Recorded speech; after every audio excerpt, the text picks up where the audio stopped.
Well, hi there. It is a beautiful Texas afternoon here, and the sun's out, the birds are chirping, neighbors are mowing the grass. I'm here in front of our 2008 Winnebago sites here for a very important reason: roof maintenance. So, what am I talking about? Stay tuned and find out. Hi there, welcome to our channel, Boken is a Venture. Join me and my wife Debbie, along with our 3 children, Brendan, Shannon, and Dylan, as we document our family adventures and provide some tips and hacks that we learn along the way. And if you like what you've seen, please remember to subscribe, like, share, and comment. We would definitely appreciate your feedback.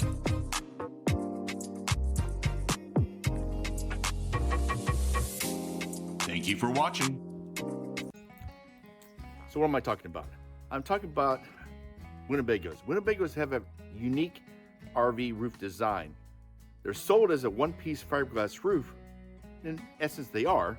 The product is called Filon. It's not an actual bat and mat fiberglass shell like you see on a boat or some of the other RV products out there. It's a thin material called Filon that looks like fiberglass, acts like fiberglass, but it's very thin. It's applied by adhesive to the roof of the RV, especially Winnebagos. It rolls down over the radius into a gutter system, which is a track that runs along the top of the RV. Now, what holds that in there and seals that in a way is a product such as ProFlex. This product holds that Filon in place, make sure the wind doesn't get underneath it. Not really for moisture barrier, but it's really to keep it in place so it does not get any wind, doesn't rip your roof off, and things of general nature. So it's very important that at least once a year you're inspecting that material up there, all along both gutters of your RV, especially if it's a Winnebago. Second, if you see any kind of damage or anything starting to pull apart, best thing to do is to replace it. Cut it all out, clean it out, and replace it with ProFlex, a silicone adhesion. Now, I'll cover this in a minute, what is in this, but this is one that's recommended by Winnebago and a lot of the RV experts out there for Winnebagos. So come along and see how we use this. So the question is, why use GeoCell ProFlex RV flexible sealant? Now, one, AZ Expert recommends it, so that's definitely one reason I would also go with it. And this is some very important information right here. That's excellent adhesion, is specifically formulated for the transportation market, may be applied to damp or early surfaces, and paintable. The paintable part is not that important, but definitely when you're trying to install this in a gutter, be able to apply it to a damp or oily surface definitely comes in play. Adhesion is very important. You want to be able to stick and stay there, right? And especially formulated for the transportation market. That is very important. Now, it does come in clear, which I'm using, also white. So the tubes almost look identical when you go to Amazon or you go to Camping World, where I got these. Actually, they're cheaper at Camping World than they were on Amazon. And make sure you get all the same tubes. You know, end up back at the house with 2 clear and 1 white would not work out for you. Actually, for our RV, 35J, it's going to take a little over 4 tubes to do the entire job. So this is what it is. You can find it either at your local RV supply shop or on Amazon.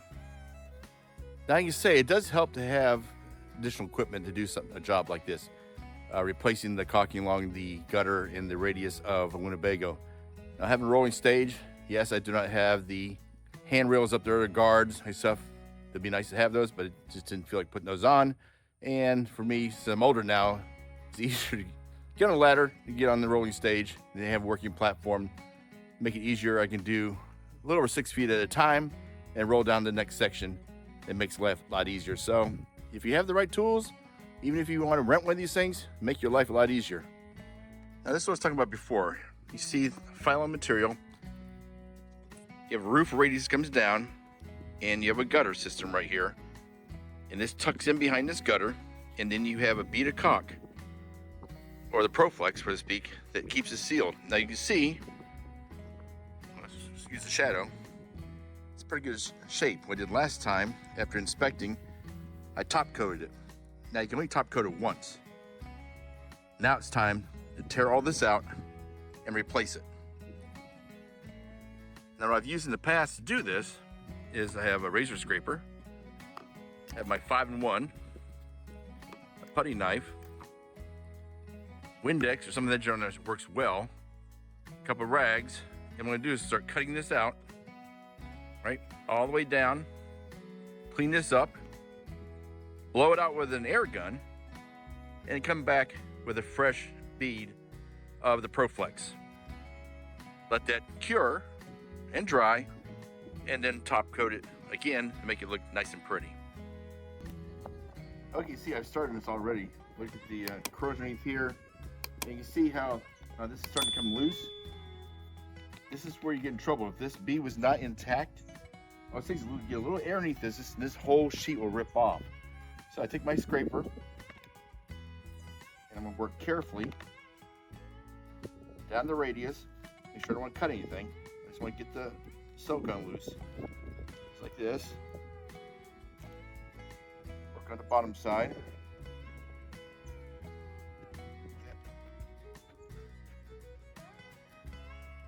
And continue down the full length of the RV on both sides. Now, today I'm going to focus on this side because I have a rolling scaffold on this side. I need to move the RV to get to the other side. But the whole idea, take your time and go slow. Don't get in a rush because you don't want to cut the Filon. That's the last thing you want to do, right? You just want to get this silicone loose. It's like this.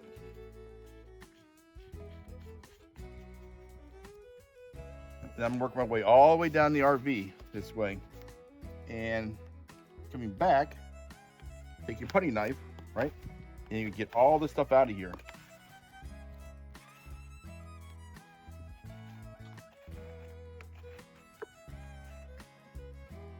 Working from both directions.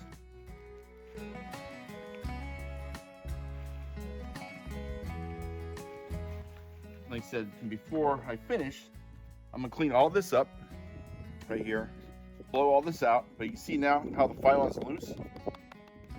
Okay, they try their best to use adhesive all the way down to where it tucks in behind the gutter, but what really keeps this tight is a nice thick bead of the ProFlex in here, down deep. You're gonna stick it inside here, and you're gonna get it nice and deep in there, and it's gonna hold this tight.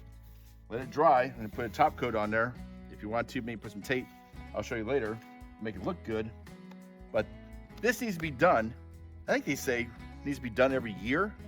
I go every 3 or 4 years, but what I do look at every 6 months, I do come up here and take a look at when I do a roof inspection. I always want to make sure there's nothing loose, nothing coming out, no holes, nothing getting in here.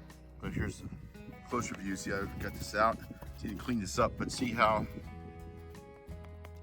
this come loose? That's why it's very important. See here, it's not loose because I have a nice bead in here. But I'm gonna cut all this out, clean up, and get new ProFlex in here, and we are good to go.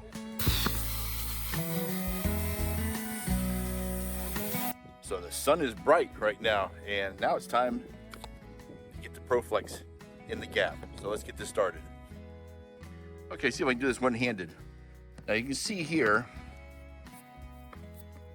you see there's some give. You want to make sure you fill this gap and get this pushed in. So when you cut the end of your tube, you want it skinny enough to get in there, but also thick enough to get a good bead in, and you want to be able to get down inside the actual channel. So I'll see if I can do this. See if I can do this one-handed. Let me see. You want to be able to get down inside there so you can get a good bead down inside your track. So that's the goal. When you cut the end of your tube, you want to be able to get down there so you get a good bead going. The question is, why am I up here again? Different shirt on, looking at this bead that I put in here for the radius. Simple reason why. I don't know if you've ever done this, so let me know in the comments below if you've ever done this before. We're new to content creation, and I shot the videos on my iPhone and a new Insta360 camera that we just recently purchased. Shot all the video, thought I'd upload it into the hard drive, and there's a special folder just for the roof radius. We went to an RV show, shot more videos, uploaded those videos to the hard drive, and then to clean out the camera, delete everything out of the camera, only realizing that I also deleted all the footage when I was finishing up the roof radius video. So if you've ever done that before, put a comment below.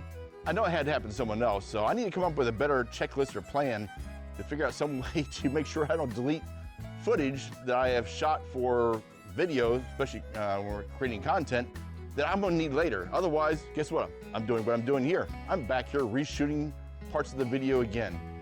So let's get to it. So something to think about when you redo the bead of caulk in your roof radius. As I mentioned before, you wanna make sure you get the tip of your tube deep down inside here between your gutter rail and how the Filon comes down, wraps inside the rail part right here. You wanna make sure this bead's nice and thick to make sure you fill up this gap and put pressure against the Filon against the roof radius. Now, a couple things. One, I noticed, I watched a video by James, the AZ expert, and he did both ways. He did it with tape and without tape, so I did both ways also. I did find out if you do use blue tape, for example, which doesn't take anything off, apologize about the chainsaw, that once you run your bead, I would only go about maybe 5 or 6 feet and then remove the tape. Because I did find out if you leave the tape on here too long, like say I'm gonna go maybe 10, 15 feet and come back and try to remove the tape, you're gonna have some little issue pulling the ProFlex up where you don't want it to. So if you're gonna use tape, go ahead and run your bead, maybe 6 feet at the most, go back and remove your tape and then smooth it out with your finger, you're good to go. Another trick that James did, I'll use this as an example here, that worked and didn't work. It depends how you look at it, right? So you can get a nice bead this way. This stuff is also very sticky because of the adhesive properties of this ProFlex from Geocell. You've worked with silicone before, sometimes you're running the bead with your finger, whether you're wearing a glove or not. It sticks, it goes everywhere, and it's hard to get a nice smooth bead.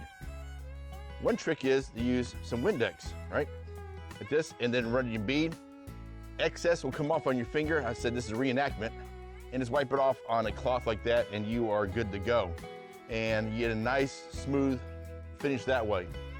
I did find out that it's not necessarily necessary to do that. Well, I did find out that if I worked maybe 2 feet at a time and smooth out my finger, I still was able to wipe it off on here, didn't have an issue with it sticking to my finger and causing a lot of globs and messes along the way.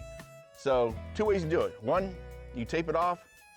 You can use Windex to smooth it out, make sure it's nice and smooth. Remember, this is not bothered by moisture.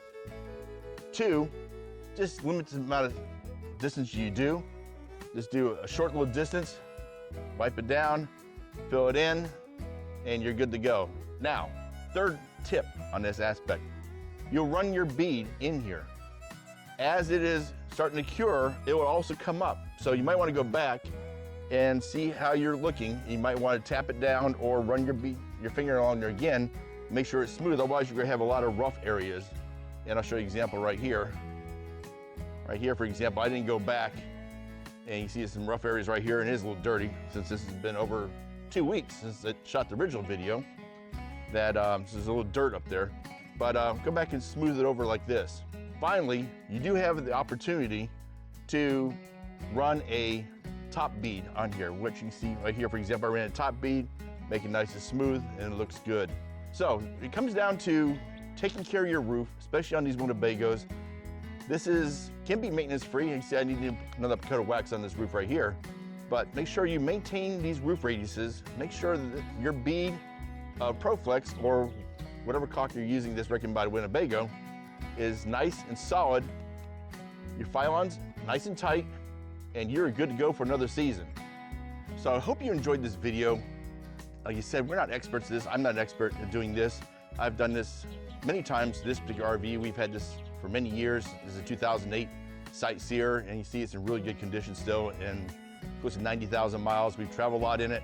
Taking care of this roof radius will definitely help you down the road. Sorry about the birds. Where you don't have to worry about replacing a roof because you forgot to maintain this. Semi goes by, gets a little air underneath your Filon and rips it off. Next thing you know, you're putting on a whole new roof on your RV. and it can be quite expensive. I know I watched the video, just the Filon alone for like a 36-foot RV or a 35J sightseer like this, for example, just the Filon's $4,000 to replace it. So make sure you're maintaining this. Look at this, at least inspect it. I would say every 6 months. Inspect it, make sure it's looking good, and you'll be much happier. So that's it from us, Boken's Adventure. We hope you enjoyed this video. If you liked what you saw, please give us a thumbs up and like. That's how we grow as a channel. If you have any comments on what I can do to improve, like I said, we've only been doing this for a few months, creating content and trying to learn how to shoot videos. You already saw it in the video, for example, what not to do, right? How to delete the content before you can actually put it together in a video. We thank you again for watching, and we hope to see you out on the road.